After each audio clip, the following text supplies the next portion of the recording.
guys! Maglaba tayo. Ito yung routine natin everyday pag alis na aking hubby. Maglaba tayo ng kanyang uniform. Para bukas. Okay, susuot ulit siya.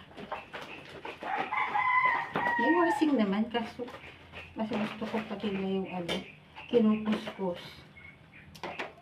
Para puti lang naman kasi ito eh. Pag marami yun. Kaya gamit ako ng machine. Pero pag kunti lang, malimano.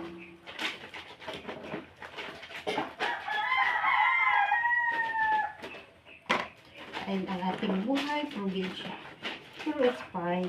Kasi gawain ko naman ito dati. Gising ng umaga, prepare ng food ng kanyang baon, pag-alis, laban mo. Linis.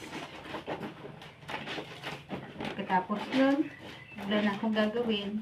Ayun, pwede na akong mag-relax. Yun lang ang life day dito sa probinsya for now. Kasi kailangan ko muna ibalik ang aking lakas ng kamay. Kasi kaya naman ako umuwi guys. Kasi itong kaliwa kong kamay ay mawala ng lakas. Pero God is good. Ang mga anak niya ay hindi niya pinagabayaan na magkaroon ng sakit. God is good at ako'y gagaling din.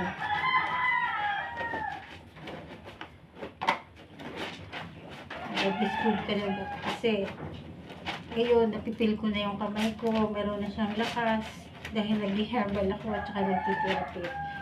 Ayan, salamat sa Panginoon na nakauwi ako ng Pinas. Hindi pa masyadong disable yung aking kamay sa ibang bansa.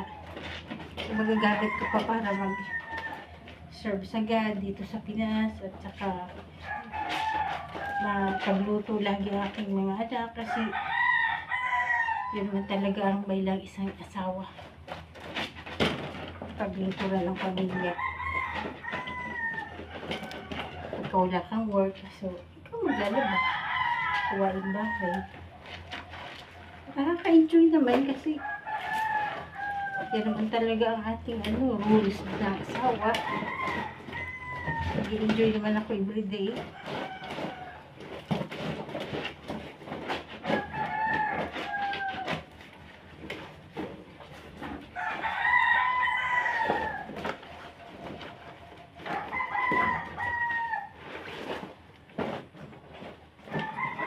Dito sa Pinas, gusto mong matulog, gusto mong anong kakainin, eh pwede.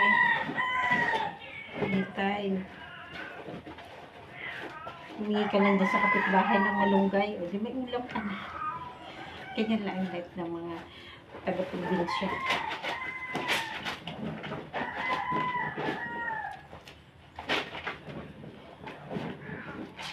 Ayan guys, kunti lang naman ito eh. Ano lang, ang palit na lang asawa ko. Kaya, everyday, kinakamay ko na lang as para tipid sa kuryente. Joke lang. Hindi. Nagbawasin naman ako pagkaan. Maraming talaga. Labahin. Yan lang for the day, mga kapatid.